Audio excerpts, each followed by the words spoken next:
नमस्कार दोस्तों, उम्मीद करता हूँ कि आप लोग अच्छे होंगे।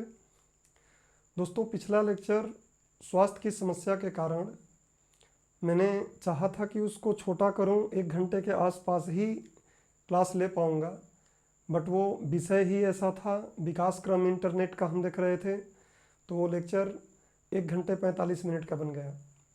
खैर, उस लेक्चर में हमने काफ़ी कुछ समझा है कि इंटरनेट का विकास क्रम विश्व में क्या रहा है, भारत में क्या रहा है, और अगर अब हमसे कोई इंटरनेट के विकास क्रम की बात करता है कभी, तो हम उसको ठीक ठाक जवाब दे सकते हैं।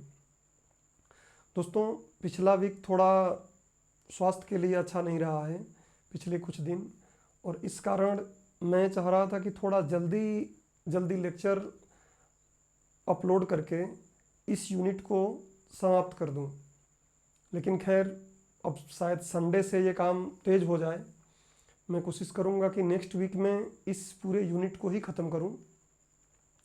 अच्छा दोस्तों, आज का लेक्चर आगे किसी विषय को हम लोग पढ़ेंगे नहीं, बल्कि थोड़ी सी तरीके को समझेंगे कि इस यूनिट में क्या बचा है और क्या क्या हमको अभी पढ़ना है। कुछ लोगों के लिए अगर प्रीलिम्स, हम ये मान के चलें कि प्रीलिम्स जो अगला डेट डिसाइड हुआ है एमपीपीएससी का, उस पर अगर हो रहा है तो उनके लिए अब थोड़ी और तेज़ी से तैयारी करने की आवश्यकता है। और ख़ासकर मेरा तो मानना ये है कि जो लोग अभी तैयारी करना शुरू किए होंगे और अब तैयारी करने का जो सोच रहे होंगे, उनके लिए तो फिर ये लेक्चर बहुत अच्छे होने वाले हैं, बहुत आपको काम करेंगे आगे, क्योंकि उसके बाद कुछ आगे आपको पढ़ने की आवश्यकता नहीं होगी।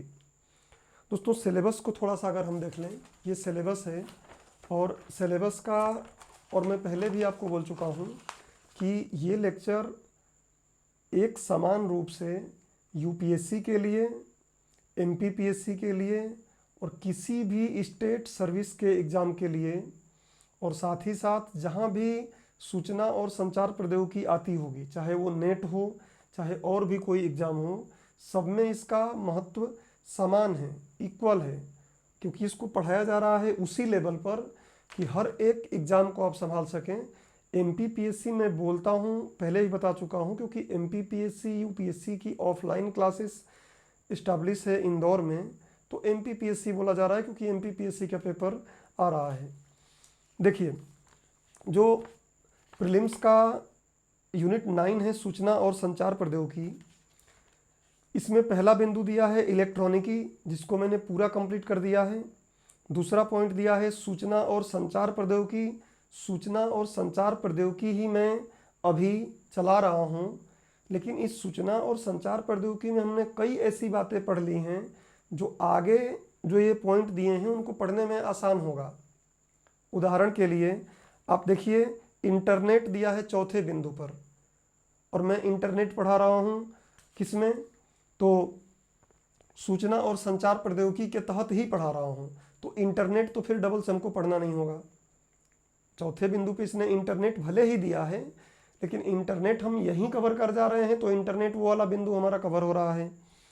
उसके बाद देखिए, सोशल नेटवर्किंग साइट्स, तो ठीक है, सोशल नेटवर्किंग साइट्स का एक अलग टॉपिक बना लेंगे। और मेरा तो मानना यह है कि जैसे ही इंटरनेट ख़त्म होगा, इंटरनेट ख़त्म होने के तुरंत बाद, क्योंकि ये कनेक्टेड है इससे, तो हम लोग सोशल नेटवर्किंग साइट्स ही पढ़ेंगे। और वो इतना लंबा चौड़ा नहीं है सोशल नेटवर्किंग साइट्स में, क्योंकि ये सारे कंसेप्ट्स अगर आपको पता चल गए हैं अब तक जो पढ़े हैं, और अभी इंटरनेट पढ़ने तक जो कंसेप्ट हम समझ जाएंगे, उसके बाद सोशल नेटवर्किंग साइट्स हमारे लिए बहुत बड़ा कोई लेक्चर का पार्ट नहीं बनने वाला है, क्योंकि उससे आप भली भांति परिचित हैं, उन्हीं बातों को मुझे आपको समझाना है। उसके बाद अब देखेंगे, इसमें दिया है ई कॉमर्स। ई कॉमर्स एकदम आसान हो जाएगा अगर हम इंटरनेट सही से पढ़ लिए हैं, हमने सूचना और संचार प्रौद्योगिकी की बाकी चीज़ें पढ़ लिया है, तो ई कॉमर्स बहुत आसान हो जाएगा। ई कॉमर्स से आप इस दौर में भली भांति परिचित हैं, तो मुझे समझाने में ज़्यादा समस्या भी नहीं जाने वाली है। और ऐसे ही फिर आप देखेंगे, मतलब इस तरह ई गवर्नेंस, ई गवर्नेंस भी बहुत आसान है। क्या क्या चीज़ें इसमें पढ़ना है, क्या, देखिए अब जो बचे हुए हैं, मैं पहले ही बताया हूँ कि इसमें समझाना तो है, लेकिन समझा के केवल मैं आपको अगर छोड़ दूँ, शब्दों को ना लिखवाऊँ, अगर मैं बोल के लिखवाता हूँ आपको, अगर मैं शब्दों को न लिखवाऊँ बोलकर, तो फिर आपको समस्या होगी, फिर आपको कोई रेफरेंस बुक देखना पड़ेगा, कुछ और पढ़ना पड़ेगा। मैं नहीं चाहता कि आप यहाँ समय लगा ले रहे हैं, उसके बाद कुछ और आपको अलग से पढ़ना पड़े, चाहे एग्ज़ाम कोई भी हो। तो इसलिए ये ई गवर्नेंस है। उसके बाद साइबर सिक्योरिटी है, ये भी इंटरनेट से ही जुड़ा हुआ है। हम वायरस पढ़ेंगे, उसके बाद देखेंगे कि साइबर स्पेस क्या है और साइबर क्राइम क्या हो रहा है। जब साइबर क्राइम हमको पता चलेगा तब तो साइबर सिक्योरिटी की बात करेंगे। तो ये भी पूरी तरीके से, एक तरीके से आप देखेंगे तो इंटरनेट पर ही आधारित है। अब ये इतनी चीज़ें तो इंटरनेट पर ही आधारित हैं। अब रोबोटिक्स, आर्टिफिशियल इंटेलिजेंस, रोबोटिक्स क्या है, कहीं ना कहीं वो भी इससे कनेक्टेड है। और बहुत रोबोटिक्स में बहुत लंबा चौड़ा हमको लेक्चर नहीं लेना है, रोबोटिक्स में बहुत लंबा चौड़ा चीज़ें नहीं हैं। और आर्टिफिशियल इंटेलिजेंस भी कहीं ना कहीं इससे जुड़ा हुआ है। तो अब जो आगे के लेक्चर आने वाले हैं उन लेक्चरों में बहुत ज़्यादा समय नहीं लगने वाला है, क्योंकि सभी समझने वाली चीज़ें जो हैं हम समझ लिए हैं, पढ़ लिए हैं। और ये इंटरनेट पूरा ख़त्म हो जाएगा तो उसके बाद बहुत आसान हो जाएगा। अच्छा, मैंने जहाँ तक ये देखा, अभी रिकॉल किया कि मैं समझाता हूँ बोर्ड पर, फिर बोल के लिखवाता हूँ। खैर ऑफलाइन क्लास रियल में यही होती है कि आप समझें, बोल रहा है टीचर, लिखें। लेकिन थोड़ा सा समय को कम करने के लिए मैं अगले लेक्चर में प्रयास करूँगा, जो संडे को शायद अपलोड होगा। उस लेक्चर में मैं पीपीटी के माध्यम से या तो ओबीएस के थ्रू क्लास ले लूँगा उसका, और या तो फिर बोर्ड के थ्रू ही पीपीटी लगा के ले लूँगा। देखता हूँ क्या उचित हो रहा है, जिससे कि जो लिखने वाली चीज़ें हैं आपको परफेक्ट जो कि त्यों मिल जाएं और फिर मैं उसको आराम से आपको समझा दूँ। तो इस तरीके से अब जो कुछ भी बचा है, रोबोटिक्स और आर्टिफिशियल इंटेलिजेंस को मुझे आपको थोड़ा समझाना पड़ेगा इंटरनेट के बाद। उसके बाद लिखना उसमें आवश्यक है। अभी जो हम चीज़ें पढ़ रहे थे उसमें समझना, और समझ लिए तो लिख लेंगे, लेकिन इसमें थोड़ा सा लिखने के शब्द सही हमको करने पड़ेंगे। तो नेक्स्ट लेक्चर से हम लोग इसी पे काम करने वाले हैं। इस लेक्चर में मैं आपको एक चार्ट के रूप में बता दे रहा हूँ कि इंटरनेट में हम लोग अभी नेक्स्ट लेक्चर में क्या क्या पढ़ेंगे, कम से कम क्या क्या पढ़ेंगे, जिससे हमारा काम चल जाए। एग्ज़ाम में जाकर ऐसा ना हो कि हमने समय लगाया भी और समय लगाने के बाद शॉर्टकट में निकल गए, कुछ बना नहीं। तो चाहे वो प्री हो चाहे मेंस हो, कुछ भी आप कर पाएंगे। उसके लिए एक मैं चार्ट बनाया हूँ, इसको आप देख लीजिए, थोड़ा सा मैं समझा दे रहा हूँ। और उसके बाद कुछ क्वेश्चन की ही मैं आपको बात कर रहा हूँ। देखिए, केवल पढ़ने से एग्ज़ाम नहीं निकलता है, ये एक बहुत बड़ा फैक्ट है कि केवल पढ़ने से एग्ज़ाम नहीं निकलता है। चाहे टीचर कितना भी पढ़ा दे, आप कितने भी किताब पढ़ लें, केवल पढ़ने से एग्ज़ाम नहीं निकलता है। एग्ज़ाम निकालने के लिए आपको अपनी एक अच्छी रणनीति बनानी पड़ती है। और रणनीति के लिए सबसे बेहतर ये होता है कि जब आप पढ़ रहे हैं कोई टॉपिक, तो उस टॉपिक से जुड़ा क्वेश्चन देखें। और ख़ासकर हम क्या करते हैं कि हमने पढ़ाया और हमने क्या किया, अपने हिसाब से आपको पीडीएफ लगा दिया टेस्ट के लिए और आप उस टेस्ट को देख के खुश हो गए हैं। ये सही नहीं है। ये तो आप करें, ठीक है, प्रैक्टिस करें, लेकिन आप भले ही सिलेबस बदल गया है, लेकिन मैं आपको सिलेबस पर भी चर्चा किया हूँ। और संडे के बाद से बहुत तेज़ी से लेक्चर चलेंगे, तो आपको सिलेबस जो बचे हुए हैं उसका भी पूरा तुलना करके मैं बता दूंगा। तो आप देखेंगे पुराने सिलेबस में भी सूचना और संचार प्रौद्योगिकी था। प्रीलिम्स की बात कर रहा हूँ मैं, मेंस की बात नहीं कर रहा हूँ मैं, तो प्रीलिम्स की बात कर रहा हूँ, जाके देख लीजिएगा। और प्रीलिम्स के अभी लास्ट के इस लेक्चर में मैं आपको क्वेश्चन भी बता दूंगा कि देखिए क्या क्या क्वेश्चन आया है। अभी 2018 और 19 जो दो ही को पेपर अभी हुए हैं पीछे, 20 का तो अभी लटक ही रहा है इतने दिनों से।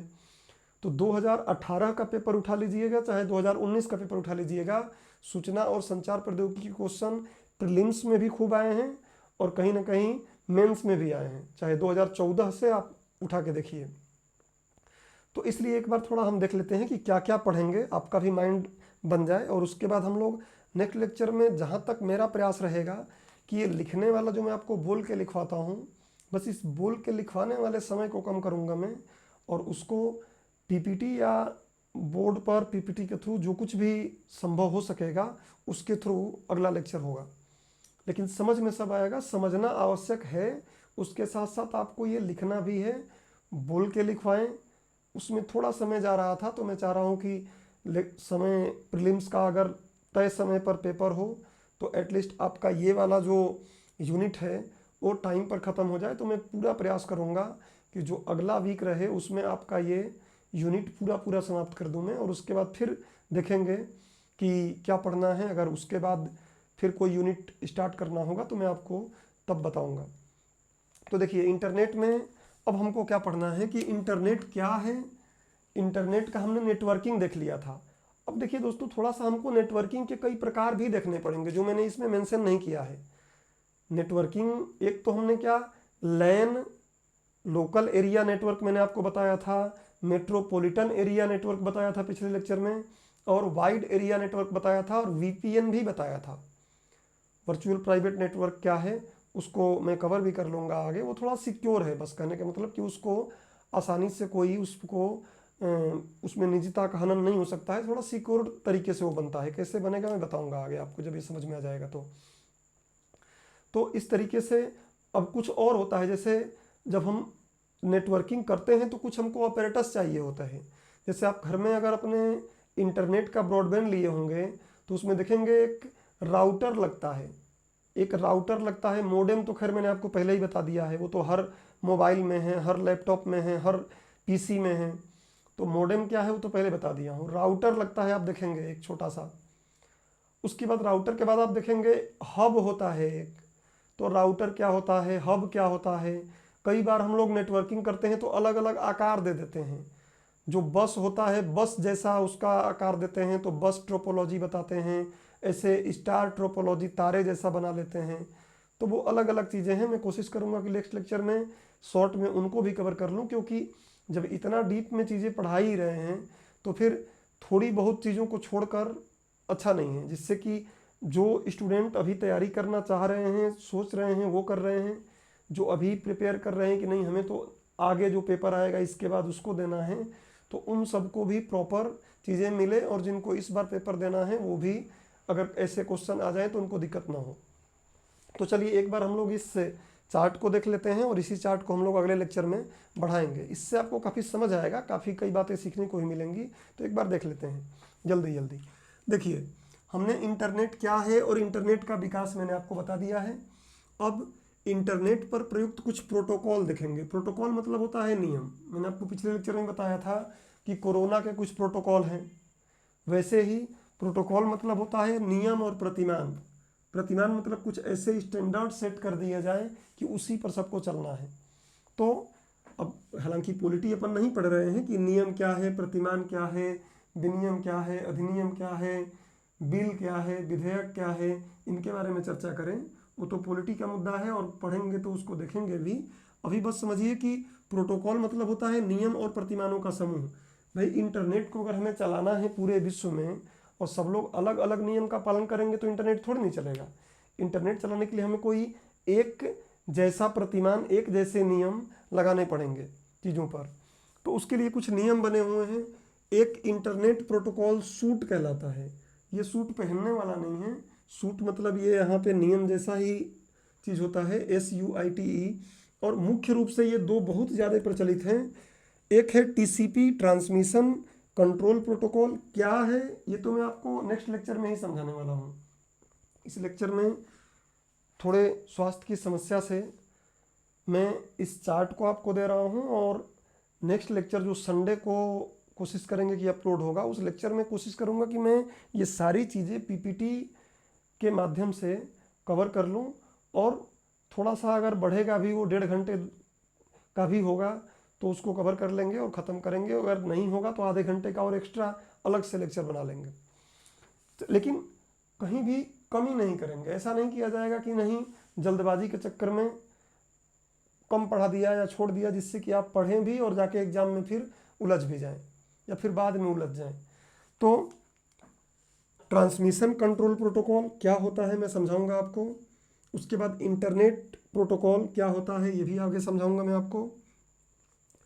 एक और प्रोटोकॉल होता है FTP फाइल ट्रांसफ़र प्रोटोकॉल। देखेंगे क्या है, बहुत सिंपल सी चीज़ें हैं और हम लोग को वैसे भी इंजीनियरिंग तो कर नहीं रहे हैं इस पर, तो हमको एक लेवल तक की बातें समझ लेनी है कि हाँ एक सिविल सर्वेंट के लिए क्या आवश्यक है इसको जानना, कितना एक जनरल ज्ञान हमको होना चाहिए, उस हिसाब से इसको हम पढ़ लेंगे और आपको बेहतर समझ में भी आ जाएगा।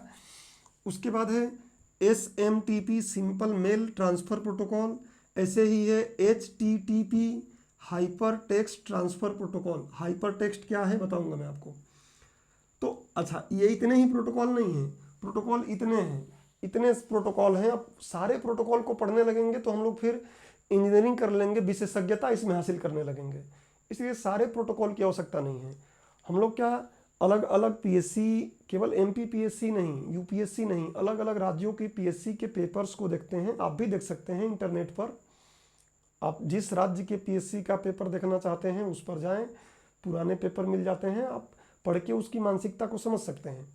तो अक्सर आप देखेंगे तो इन प्रोटोकॉल से संबंधित ही कहीं क्वेश्चन पूछे जाते हैं, बाकी और जो हैं वो कुछ अलग लेवल पे हैं, उनका हमें आवश्यकता है नहीं, तो इनको हम कवर करेंगे। फिर अगला हम काम करेंगे संस्थाओं के बारे में, कि इंटरनेट अगर चल रहा है तो इंटरनेट को कंट्रोल करने के लिए कुछ संस्थाएं भी तो होंगी। अगर संस्थाएं नहीं रहेंगी तो इस तरीके से कैसे कंट्रोल हो पाएगा। तो हम देखेंगे कि क्या कोई संस्था है जो इंटरनेट को कंट्रोल करती है।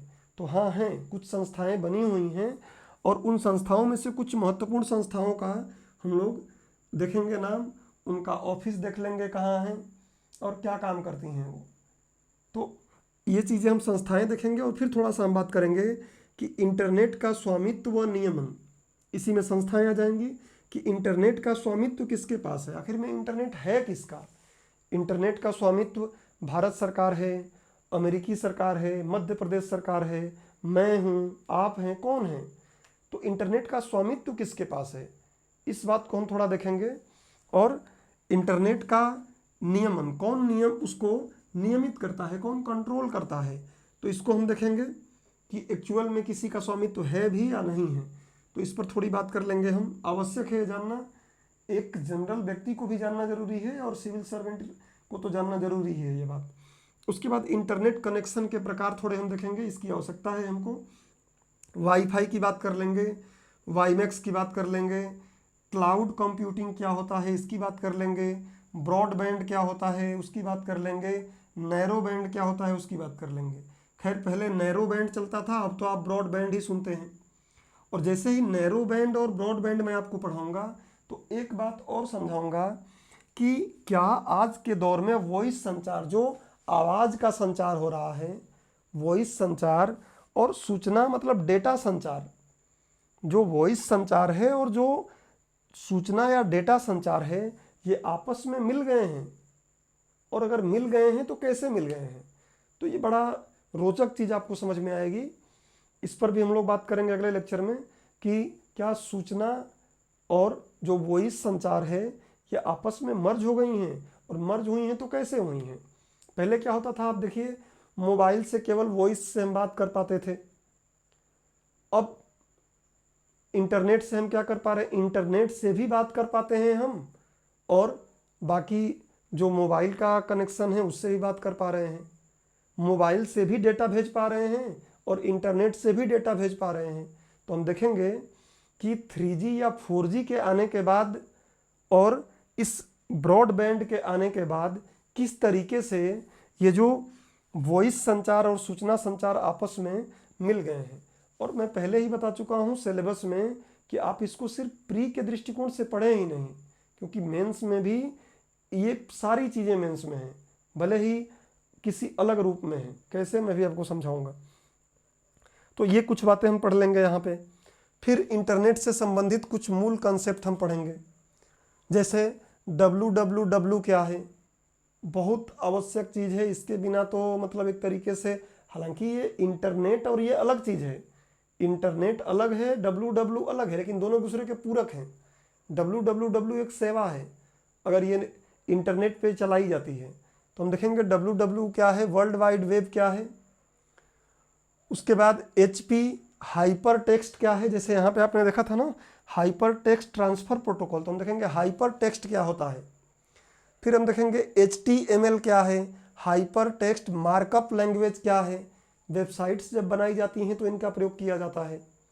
फिर हम देखेंगे हाइपर लिंक क्या है, बहुत मज़ेदार चीज़ें हैं और आसान चीज़ें हैं। हाइपर लिंक, कोई भी आप न्यूज़ आर्टिकल पढ़ रहे हैं, उसमें आप देखेंगे ब्लू कलर से कुछ लिखा रहेगा, कर्सर ले जाएंगे तो वहाँ पे हाथ बन जाता है और क्लिक मारते हैं दूसरे पेज पे चले जाते हैं। तो वही जो लिंक रहती है उसको हम क्या बोलते हैं? Hyper link. बहुत आसान सी चीज़ें हैं, बट जैसे मैं अभी हाइपर लिंक को आपको 1 मिनट में समझा सकता हूँ, लेकिन समस्या है कि उसको आप लिखते समय गलती करेंगे या लिखते समय आप सही शब्द नहीं बना पाएंगे। और इसलिए मैं नेक्स्ट लेक्चर को रिजर्व रखा हूँ इसके लिए कि इन चीज़ों को समझाऊंगा भी और उसके साथ साथ आपको रिटर्न मैटर भी दे दूंगा साथ ही साथ। तो हाइपर लिंक क्या है देखेंगे, बहुत आसान सी चीज़ है जो आप डेली लाइफ में देखते हैं। वेब पेज क्या होता है इसको हम देख लेंगे। वेबसाइट क्या होती है, बहुत आसान बात है। वेबसाइट आप देखते हैं कि कितने सबके वेबसाइट बने हुए हैं आजकल। तो वेबसाइट है क्या, और इस वेबसाइट से आपको एमपीपीएससी में क्वेश्चन भी पूछ चुका है और एमपीपीएससी प्रीलिम्स में क्वेश्चन पूछा हुआ है। ऐसा भी नहीं है कि ये एमपीपीएससी मेंस में, ये एमपीपीएससी प्रीलिम्स में क्वेश्चन पूछा हुआ है।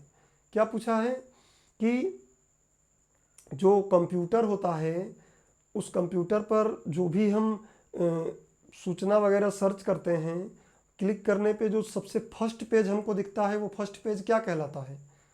तो ये क्वेश्चन शायद मुझे लगता है कि 2018 या 2019 में ही आया है। 19 में तो नहीं आया है, 2018 में है, आप एक बार देख लीजिएगा। 2018 में ये होम पेज वाला क्वेश्चन आया था। उसके बाद आप देखेंगे, अब इतने आसान क्वेश्चन, फिर देखिए URL। अक्सर आप बोलते हैं कि आप अपने वेबसाइट का URL दे दो। तो URL क्या होता है? आप अगर YouTube का यूज करते होंगे तो आप देखते हैं लाइव स्ट्रीम वगैरह करते समय हमको URL ला के पेस्ट करना पड़ता है। तो URL क्या है? इसको हम बोलते हैं यूनिफॉर्म रिसोर्स लोकेटर। और यूनिफॉर्म रिसोर्स लोकेटर बनता है किससे? देखिए, इनसे मिलके बनता है हाइपर टेक्स्ट ट्रांसफ़र प्रोटोकॉल। ये प्रोटोकॉल एक नियम है जो बताता है कि फाइल को कैसे ट्रांसफ़र होना है, उसका एक नियम बना है। फिर एक सब डोमेन की ज़रूरत पड़ती है। डोमेन क्या है आपको लेक्चर में अच्छे से समझाऊंगा मैं। फिर डोमेन नेम की ज़रूरत पड़ती है और फिर एक टॉप लेवल डोमेन की ज़रूरत पड़ती है। ये सारे मिलते हैं तो बन जाता है URL। उदाहरण में अगर आपको एक बताऊं तो आप जाके देखेंगे किसी भी वेबसाइट को आप खोलें, उसमें सबसे पहले आपको मिलेगा HTTP, और कई जगहों पे HTTPS मिलता है। और S मिलता है मतलब क्या है? उनको एक सर्टिफिकेट मिल गया है, उस सर्टिफिकेट से उनको क्या हो गए हैं? सिक्योर हो गए हैं। वो मैं आपको बताऊंगा कि क्या है। तो HTTP, उसके बाद ऐसे आप देखेंगे 2 डॉट लगेगा, 2 स्लैश लगेगा। उसके बाद देखेंगे पक्का है www लगेगा, क्योंकि www का रोल यहीं बहुत ज़्यादा है। www world wide web, www। फिर देखेंगे आप डॉट लगेगा। जैसे मैं अपनी कोचिंग का बताऊं तो अभी वेबसाइट तैयार हो रही है, उस वेबसाइट का नाम है HTTP। उसके बाद डैश लगेगा, 2 स्लैश लगेगा, www.remindis.com। तो देखिए क्या है, ये हो गया टेक्स्ट प्रोटोकॉल, ये हो गया सब डोमेन। www क्या हुआ? सब डोमेन, उप डोमेन है। डोमेन क्या है? बहुत आसान चीज़ है, मैं बताऊंगा आपको अगले लेक्चर में, लिखवाते समय ही समझाऊंगा। डोमेन नेम क्या है? मैं जिस नाम से जाना जा रहा हूँ, भाई मेरा नाम जो है, मेरे कोचिंग के नाम से मैं जाना जा रहा हूँ, तो मेरा कोचिंग किस नाम से जानी जाएगी? Remind IAS। तो रिमाइंड IAS डोमेन नेम हो गया। डॉट और कॉम लगाते हैं तो वो क्या हो गया? टॉप लेवल डोमेन हो जाता है। और इसी डोमेन में हम देखेंगे कि .com ही केवल नहीं होता है, .in होता है, .org होता है, .in होता है, .nic.nic होता है। ऐसे बहुत से आगे टॉप लेवल के डोमेन होते हैं। तो टॉप लेवल डोमेन पर भी कभी क्वेश्चन आपसे पूछा सकता है। तो इसी से लगा हुआ हम पढ़ेंगे कि डोमेन नेम क्या है और डोमेन नेम सिस्टम क्या है। डोमेन नेम क्या है, डोमेन नेम सिस्टम क्या है। इस तरीके से कुछ हम मूल कॉन्सेप्ट पढ़ लेंगे। फिर इंटरनेट से संबंधित कुछ शब्दावलियाँ पढ़ेंगे हम। जैसे इंटरनेट सर्विस प्रोवाइडर क्या है? भाई अभी मैंने इंटरनेट लगवाया है, तो वो इंटरनेट कौन दे रहा है? यहाँ पे जैसे जियो वाला है तो जियो दे रहा है हमें, आप लगवाए होंगे, हो सकता है एयरटेल दे रहा होगा, हो सकता है कि आप कहीं लगवाए हो तो कोई और छोटा व्यक्ति जो एयरटेल वगैरह से ले लिया हो और फिर वो किसी को दे रहा हो। केबल वाले देते हैं कुछ अपना नाम रख के। तो वो सब क्या है? इंटरनेट सर्विस प्रोवाइडर है, वो हमको इंटरनेट प्रोवाइड करते हैं और उसके बदले में हमसे चार्ज लेते हैं। उसके बाद हम देखेंगे इमोटिकॉन का आजकल बड़ा शब्द यूज हो रहा है, हो सकता है कि एग्जाम में पूछ लिया जाए इमोटिकॉन क्या है। हालांकि ये सोशल, जब हम पढ़ेंगे सोशल संजाल तो उसमें हम देखेंगे सोशल मीडिया में इमोटिकॉन क्या है। आजकल देखेंगे आप, अगर मैं बोलूँगा कोई अच्छी चीज़ तो आप क्या करते हैं, एक अंगूठा ऐसे भेज देते हैं, तो मैं समझ जाता हूँ अच्छा बढ़िया बोल रहा है, यस बहुत बढ़िया। कई बार ऐसा होता है कि कुछ मैं बोला तो आप को बेकार लगता है तो आप उसको एक एक इमोजी भेजते हैं रोते हुए, तो लगता है अरे यार ये तो बात उसको अच्छी नहीं लगी। तो ये क्या है, इमोटिकॉन है, मतलब अपने एक्सप्रेशन को, अपनी भावनाओं को क्या करना, किसी पिक्चर के माध्यम से दर्शाना, उसको इमोटिकॉन बोलते हैं। तो सोशल मीडिया में भी ये तो शामिल हो जाएगा। नेटिकेट क्या है मैं आपको समझाऊंगा। ऐसे ही वीडियो कॉन्फ्रेंसिंग सोशल मीडिया में आ जाएगा, तो आप सोशल मीडिया में पढ़ लें, यहाँ पढ़ लें, बात एक ही है। फिर कुकीज़, थोड़ा सा कुकीज़ के बारे में हम समझ लेंगे, इस पर क्वेश्चन पूछा जा चुका है, आपको पता है कुकीज़ पर। वायरस के बारे में थोड़ा यहाँ हम पढ़ लेंगे कि इंटरनेट का जन्म हुआ तो साथ साथ वायरस का भी जन्म हुआ, तो पहला वायरस कैसे आया, क्या हुआ, क्योंकि थोड़ा वायरस यहाँ हम समझ लेंगे तो साइबर सिक्योरिटी जब पढ़ने जाएंगे ना, साइबर सुरक्षा जो सिलेबस में दिया हुआ है, तो साइबर सुरक्षा केवल मैं आपको नहीं पढ़ा सकता और नहीं आपको साइबर सुरक्षा केवल समझ में आएगी। साइबर का पहले खतरा बताएंगे कि इंटरनेट पर क्या खतरा है, और जब वो सारी खतराएं हमको पता चल जाएगा, मतलब क्या क्या उससे साइबर अपराध क्या है, और जब साइबर अपराध मैं आपको बता लूंगा तो फिर आपको साइबर सुरक्षा बताऊंगा कि भैया इन अपराधों से बचने के लिए साइबर सुरक्षा ये है। भारत में कौन सा कानून है इस पर आप देखेंगे तो पहले आपके पॉलिटी के जो सिलेबस था उसमें था भी कि साइबर अपराध कानून 2000 जो था, और उस पर पिछले साल 2019 में ही प्री में क्वेश्चन भी आ गया था। उसके बाद राउटर में वही बताया, कुछ ऐसी चीज़ें हैं, राउटर है, हब है, ऐसी कुछ चीज़ें बताऊंगा। और फिर यहाँ मैंने लिख दिया कि जबकि शेष साइबर सुरक्षा में बताया जाएगा। शेष जब सोशल मीडिया में पढ़ लेंगे आप और ये पढ़ लेंगे तो उसके बाद खुद ही आपको सुरक्षा समझ में आने लगी क्या क्या अपराध है, आज क्या क्या फिशिंग हो रहा है, स्पैम हो रहा है, इतनी चीज़ें फ्रॉड हो रही हैं इंटरनेट पर। तो उन फ्रॉड को अगर हम सोशल मीडिया में जब पढ़ेंगे कि ये देखो ये व्हाट्सएप है और व्हाट्सएप से नुकसान ये हो रहा है, ये फेसबुक है इससे ये दिक्कत हो रही है, ये इंटरनेट हम चला रहे हैं ना, ऑनलाइन बैंकिंग कर रहे हैं, जो ई कॉमर्स है, तो ऑनलाइन हम बैंकिंग कर रहे हैं या कुछ चीज़ें कर रहे हैं, तो उसमें किस तरीके से लोग आके हैकर्स हमारा नुकसान कर सकते हैं, बैंक का नुकसान कर सकते हैं, सरकार, इवन सरकार का नुकसान कर सकते हैं। हैकिंग करने के लिए तो आजकल क्या है, देश अपने अपने हैकर्स तैयार कर रहे हैं, हर देश अपने अपने हैकर्स की टीम तैयार कर रहे हैं। तो और पहले काफ़ी साइबर हमले हुए भी हैं, तो इस तरीके से ये वाली चीज़ें हम पढ़ेंगे अगले लेक्चर में। और थोड़ा सा कुछ चीज़ें और मैं इसमें ऐड कर लूँगा जिससे कि आपको दिक्कत ना हो। जैसे वही मैं आपको बता रहा था कि जैसे आप देखेंगे जब ऑफलाइन कोचिंग कहीं ज्वाइन करेंगे तो आपको एक स्पेशल क्लास लगती है कंप्यूटर की, 10-15 दिन महीने दिन की क्लास एक कंप्यूटर की चलती है। तो कंप्यूटर की क्लास जब पढ़ लेते हैं तो फिर इतनी चीज़ें काफ़ी होती हैं, लेकिन कंप्यूटर वाली चीज़ें नहीं पढ़े हैं तो फिर कंप्यूटर भी तो क्या है, सूचना और संचार का एक माध्यम है। तो इसलिए अभी हम लोग इसमें थोड़ा सा कुछ और जोड़ लेंगे कि जो नेटवर्किंग के प्रकार क्या है, स्टार टोपोलॉजी क्या होता है, इस तरीके से छोटी मोटी और कंसेप्ट है, बहुत आसान है, उनको कवर कर लेंगे। और प्रयास पूरा करेंगे कि जो नेक्स्ट लेक्चर रहे उसमें कंप्लीट करें, और नहीं होगा तो बहुत जल्दी जल्दी दो लेक्चर लाए जाएंगे, और उन 2 लेक्चरों के माध्यम से ये इंटरनेट वाला टॉपिक कंप्लीट होगा। और इंटरनेट टॉपिक जैसे ही कंप्लीट होगा तो फिर सोशल मीडिया पढ़ाऊंगा मैं, और सोशल मीडिया जैसे ही कंप्लीट होगा तो फिर साइबर अपराध पढ़ाऊंगा, साइबर अपराध के बाद ई कॉमर्स पढ़ाऊंगा, ई गवर्नेंस पढ़ाऊंगा, और उसके बाद लास्ट में रोबोटिक्स और आर्टिफिशियल इंटेलिजेंस पढ़ाऊंगा, और ये ख़त्म हो जाएगा। तो नेक्स्ट वीक पूरा कोशिश करेंगे, अगर सब कुछ सही रहा तो, कि ये वाला यूनिट ख़त्म हो जाए। अब थोड़ा सा मैं आपको बताऊं कि ये सूचना और संचार प्रौद्योगिकी जो है एमपीपीएससी का फेवरेट रहा है। अगर आपने 2014 से 2019 तक के प्री और मेंस दोनों के पेपर जाके देखिए अगर आप एमपीपीएससी के साइट पर, तो आपको समझ में आ जाएगा। जैसे आप 2019 की बात करें तो 2019 में आप जाके देखिए 22वां क्वेश्चन, प्री के मैं बात कर रहा हूँ, 22वां क्वेश्चन, 23वां क्वेश्चन और 24वां क्वेश्चन डायरेक्ट इसी से था, सूचना और संचार प्रौद्योगिकी से। एक DDoS से था, जो मैं आगे आपको बताऊंगा। उसके बाद एक पहला साइबर कानून भारत में जो बना था 2000 में, उसके बारे में बात किया गया था। और एक ईमेल से बात की, ईमेल पर क्वेश्चन पूछा गया था। ईमेल जो कि हम सोशल नेटवर्किंग साइट में पढ़ लेंगे।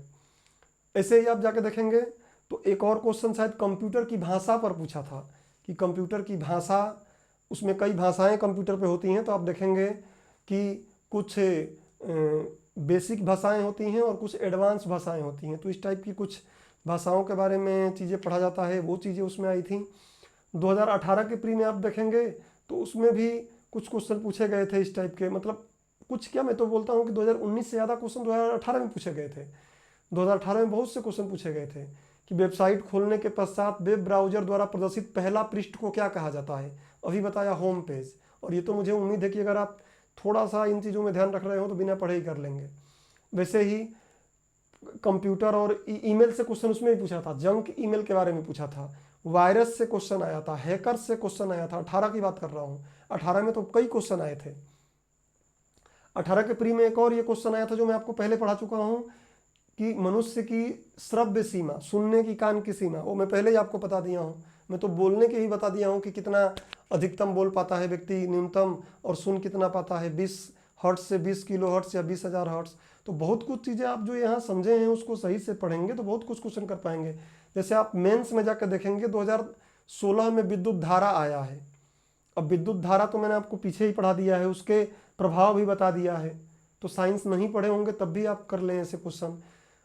वैसे ही जीपीएस पूछा है। जीपीएस में आपको इसका जो पहले वाला यूनिट है, जिसमें विज्ञान वाला मैटर दिया है, वो यूनिट आप देखेंगे 7वां यूनिट है।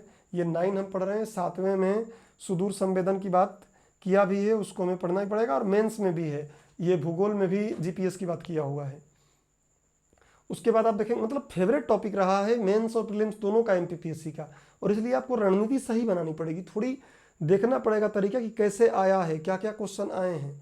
सिलेबस बदल गया है, मतलब सब कुछ नहीं बदल गया है, और एमपीपीएससी का दिमाग नहीं बदल गया है। एमपीपीएससी भाई, जो पहले व्यक्ति का जो गुण है कुछ करने का, वो डायरेक्ट नहीं बदल जाएगा, तो क्वेश्चन पूछेगा उससे। वो मेंस में भी क्वेश्चन आएंगे। आप देखेंगे मेंस में जीपीएस आया हुआ है 16 में, 2016 के मेंस में आप देखेंगे सुदूर संवेदन, रिमोट सेंसिंग आया हुआ है। ऐसे ही आप देखेंगे जो 2016 की बात कर रहा हूँ, 15 नंबर में आया है क्या, सूचना और संचार प्रौद्योगिकी। 15 नंबर में क्या पूछा था, सूचना और संचार तकनीक क्या है, इसके अनुप्रयोगों को समझाइए। 15 नंबर में, जो आप इतना पढ़ लिए होंगे तो 15 नंबर का संभाल भी लेंगे अगर आता है तो। फिर आप देखेंगे 2015 में 4G आया है, LED आया है। मैं 4G आपको पढ़ा दिया हूँ। LED लाइट एमिटिंग डायोड, पीछे तक इलेक्ट्रॉनिकी में बताया था मैं आपको। पूर्ण आंतरिक परावर्तन आया था, वो भी मैंने आपको बताया है, 3-3 मार्क्स के। पूर्ण आंतरिक परावर्तन क्या है, इसके अनुप्रयोग क्या है। ऐसे ही आप देखेंगे तो उस समय भी क्या बोला था, सुदूर संवेदन पे उस पर फिर क्वेश्चन पूछा था। 17 में बोला था दूरस्थ संवेदन क्या है।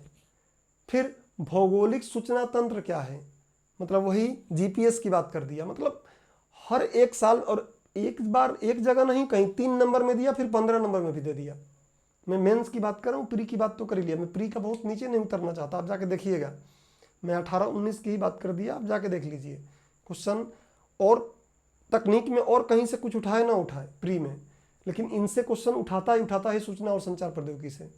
ऐसे ही अगर आप देखेंगे तो 2018 के मेंस में सुदूर सुग्राहिता पर टिप्पणी दीजिए। अब देखिए, सुदूर सुग्राहिता है तो वही सुदूर संवेदन, जो आप प्री में भी आपके दिया हुआ है और मेंस में भी दिया हुआ है।